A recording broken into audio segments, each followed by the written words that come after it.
Hi greedy 3Ders. Now, getting accurate skin flesh tones has always been a little bit of a mystery.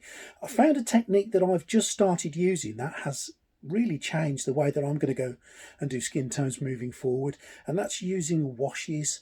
What I'm going to do in this video is show you the techniques that I've just newly discovered and how I apply them. Now, some of these techniques might not be new to you, some of them may, some you might have already used and liked or not liked, but what I want you to do is see how I do it, see what you think of the end result, and the end result is this, and it's turned out pretty well. Now, before you tell me there's all marks on the face, and I know it's a test print, it was never meant to be a finished print, so there are a few lines on her face, but what I want you to concentrate on isn't the marks that should have been filled and sanded, which I didn't do because it's a test print. It's the actual skin tone itself. Have a look. I'll talk you through the process that I did. If you've got any comments, if you've got any suggestions, leave them below in the suggestion boxes. I'll really be pleased to hear what you think of the end result, but I think it's really good and it's changed the way that I'm doing skin moving forward. See what you think.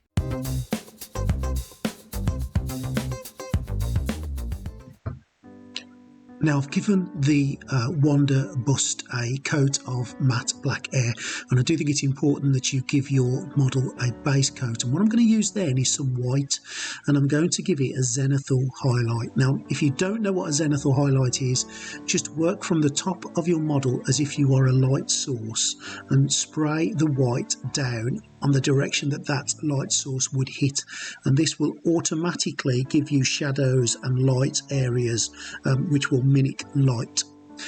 You need to give the places that are completely dark a little bit of a light shade, and that's what I'm doing there, but on the whole you're keeping the dark areas dark and the light areas light. Now, I'm taking Barbarian Flesh from the Army Painter, and this is the one coat I'm going to give it, which is a flesh coat, and I'm going to do a very similar zenithal shade with the Barbarian Flesh from the top down, but I am also going to make sure that all areas have a very light shade.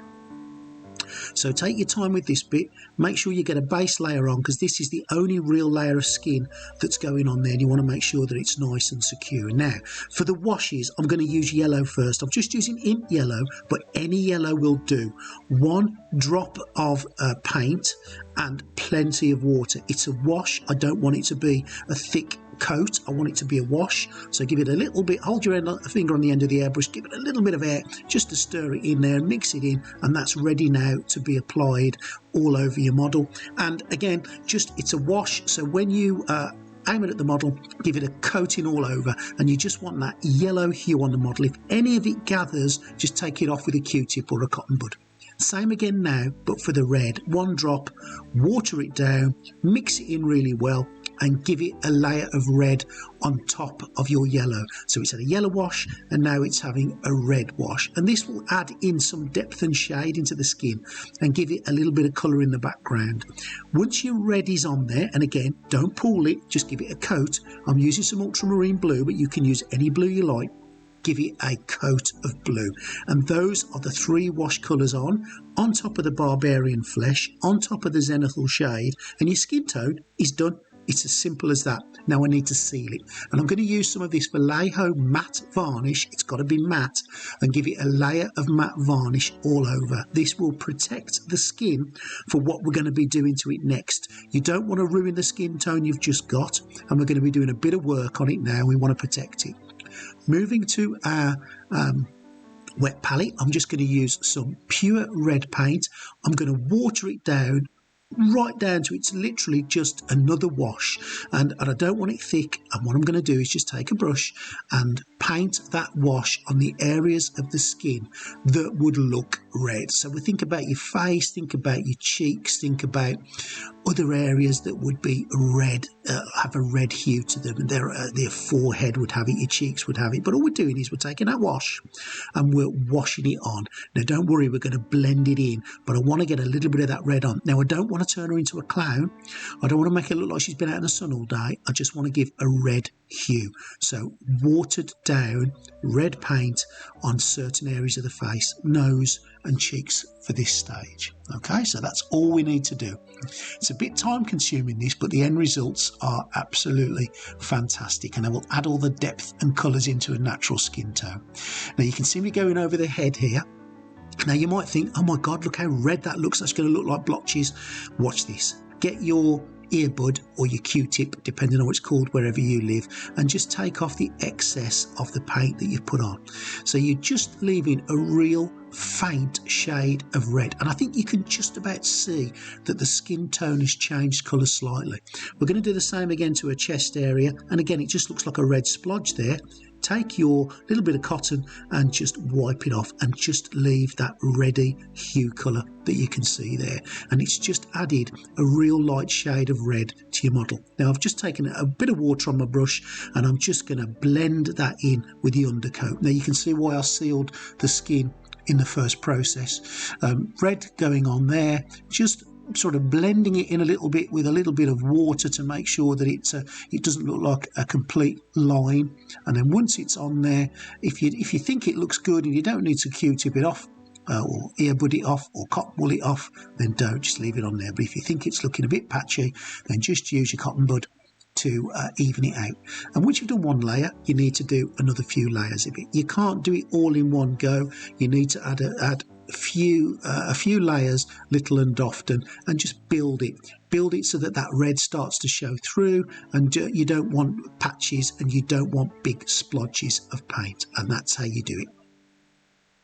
I've gone back to the Barbarian Flesh, which was the base colour, and I'm just using a real light coat of that, again watered down, to blend any areas in to the base skin colour that I've done the red. So I don't want lines, I don't want marks, I want things blending in, and if they do look like they are marking, then get your Q-tip and just blend it all in using that. A little bit of water on the end of that will just help it to merge in nicely.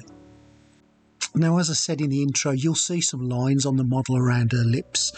Again, this was never meant to be a finished model. It was just a test, really, to see if I could do the skin. But once I started, I couldn't really stop, and I finished it off with the lines still in situ. Now, I'd be really interested to know what you would do with those lines. Yes, I know I could fill them. That's not what I mean. How can I change them or add to them to make the model look even better? Let me know in the comments.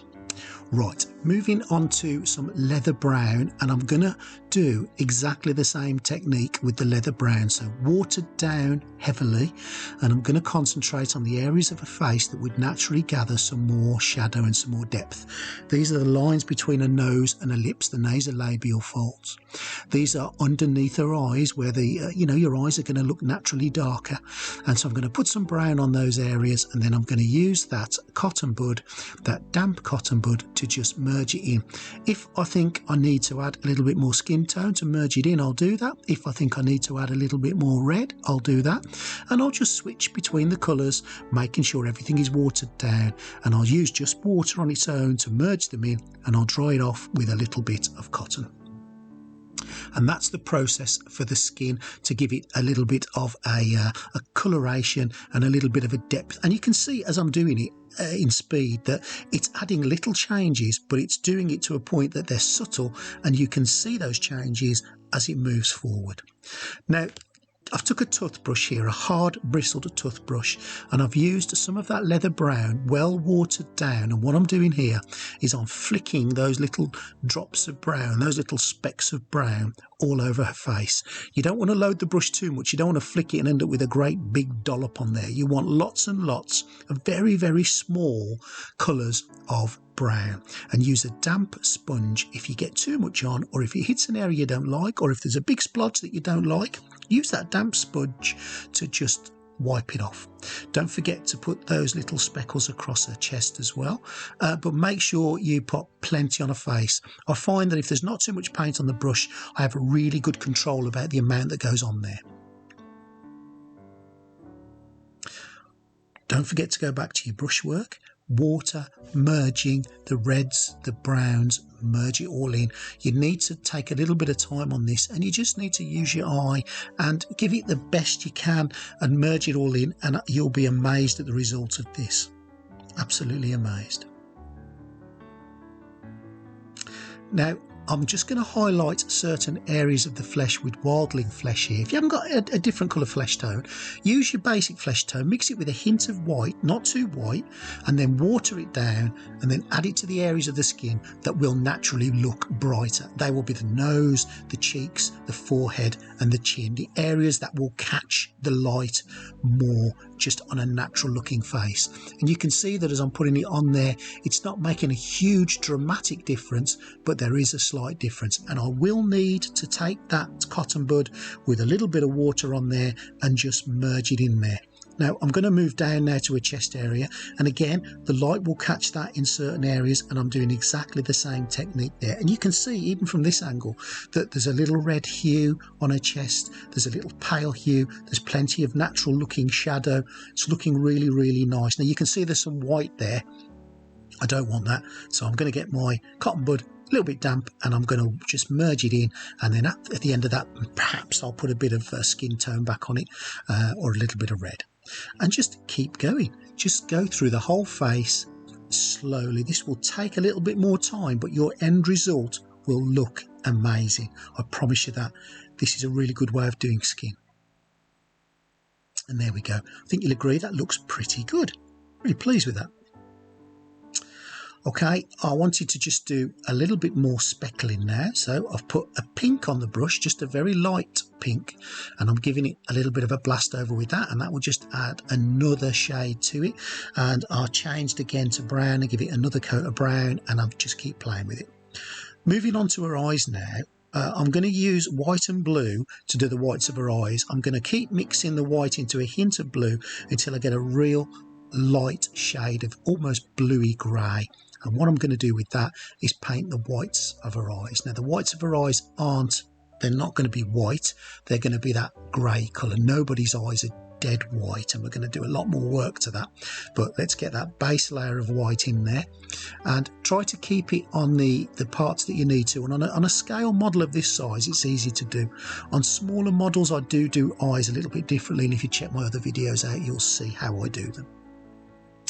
I'm going to now do the lips while the eyes are drying, and I'm using some basic barbarian flesh, a little bit of red and a little bit of brown just to get a lovely, lovely lip colour. And I'm so pleased with the way this lip colour's come out. You just need to practice merging these three colours together to get the colour that you want, and just pop it onto her lips. But I was really pleased with how this come out. It's just a fairly natural colour with a little bit more red in it, and it will just add to that effect, and paint the whole lip over. Now lips are like the rest of your face really, they're not just one shade, so we will do a little bit of work on the lips to highlight the top of the bottom lip and the bottom of the top lip where the light will just catch. Now I'm just going to give the eyes another coat, but what I'm doing this time is using just pure white. I said they're not white, I'm leaving some grey in there at the top and at the sides, and I'm just merging in a little bit more of a white just to make that shadow look a little bit more like it's a ball shape. The other thing I've done with the white that I haven't caught on video is just gone in and given her teeth a layer of white. Now teeth aren't naturally white, I know, but in this model it will look absolutely fine like that. The next thing I'm going to do is use a black paint to just paint around where the irises are. Now on this model the irises are clearly marked in the sculpt itself, so it was relatively easy for a narrow brush and just a matte black, and the eyes are done. They were relatively easy, that part. And there you go.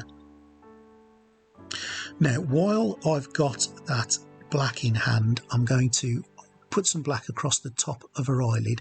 It's going to be a natural shadow and like a little bit of eyeliner, and I'm going to work it all the way across the inner lid from one edge to the other, right the way across. Now this is really important to do this on any of your models really, to give them a little bit of shadow and shape the eye and frame the eye. So narrow brush, take your time, try not to get it all over your white, and do the tops. Using the pink I've used for the lips, I'm doing exactly the same now but on the bottom, so all around the bottom lid and into her tear ducts. Just make them a little bit pink and just drag a tiny fleck of pink into the white as well, as if the veins are just moving into the white. And again now that's the eye framed. Black at the top, pink at the bottom, pink in her tear ducts, and the eyes are well on their way. Now for Wanda, she's got green eyes, so I'm going to use quite a dark green to start with, an ochre skin colour, and I'm just going to go around the inner part of the iris itself, leaving a really thin black layer. Now what you can do with green eyes, instead of using a black iris background, you can use a really mega dark green and then put a lighter green on the inside, but I'm leaving it a black because at this scale it looks okay, and I'm just going to go around those irises, just making sure I leave a really fine black line. Just mixing a little bit of white in with that green now. I'm just going to put a lighter colour of green on the bottom of her eyes, and again it's all about light and it's all about shade, so the bottom of her eyes would look a lot lighter than the top, and I'm just going to pull out some little lines in it as well. You could use a little bit of yellow if you want in green eyes. Now once that's done, the pupils are going in, and again on this model it's all been sculpted for you, so just take a black paint, dollop it on the brush and get it right into those pupils, and that's the majority of the eye now done. What I'm doing here is just sculpting the eye a little bit more, so I've used a bit of watered down brown, and on the top of her eyelid I'm just going to give her what looks like a little bit of brown mascara running across the top, eyeshadow. I'm doing the same on both eyes just to add a little bit of colour to the top of her eyes. Then I'm going to take a really fine black paint, fine brush, with a bit of black paint, and I'm just going to paint a few eyelashes coming out from the top there, as you can see, and I'm going to do exactly the same on the other side. Now try not to dollop this on, very fine brush with just a hint of paint on there. And now again using some of that leather brown for her eyebrows, thin brush, line after line after line, not a caterpillar, and use a little bit of black, and that's the face pretty much done. And that's the skin tones done, that's the eyes done, that's the eyebrows and the lips done. You can see a little bit of shadow I've put on the lips there, and you can see the coloration right the way through her. Now as regards the rest of it, you don't need to do this bit. I just want to show you how I did this bit. I've used some Vallejo liquid mask, and I am going to paint it all across her face to protect it, because I wanted to spray the rest of the model. Now if you don't want to spray, if you want to do it with the brush, you can avoid this level completely and you can just go straight in with your brush paint. But if you've not used Vallejo liquid mask before, it's a really good stuff. You layer it on anywhere you want to protect your paint. It goes on nice and thick, it dries to a clear coat, and then when you take it back to the airbrush, which is something that I'm going to do next, it will protect it.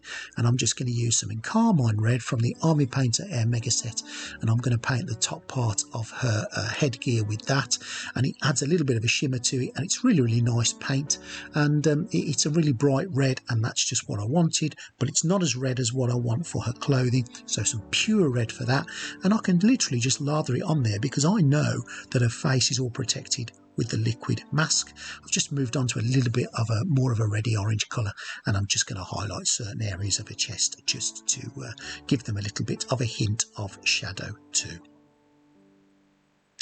Now, using some more liquid mask, I'm going to protect those areas of red that I've just done, because what I want to do is paint her hair brown with the air gun, and I don't want to do that until I've protected the red. So more liquid mask is going on, and I'm just using a little bit of leather brown for her hair as the base layer, and it's great because once I know everything's protected, I can just splatter this on with the airbrush. Now if you want to do it with a brush, again, fine, not a problem at all, but I've just used a little bit of that in Carmine Orangey Red to give her hair a little bit of a ginger colour, and I also dry brushed a little bit of yellow one at the end, which you didn't see. And that's pretty much the hair done. That's all of the painting done. And now what should be a nice relaxing moment is to get this liquid mask off. I made a slight boo-boo. I left it on too long. I left it on for a day or so, and it just took a little bit of effort to get it off. It came off, I'm not going to lie, but it took a lot of effort. Normally it's quite relaxing, but this took a while to get off. And that's it. She's done. What do you think of the skin colours? What do you think of Wanda? What can I do with those marks on her face short of filling them? And what do you think of the end result of WandaVision? Now, if you've liked what you've seen today, please subscribe to the channel.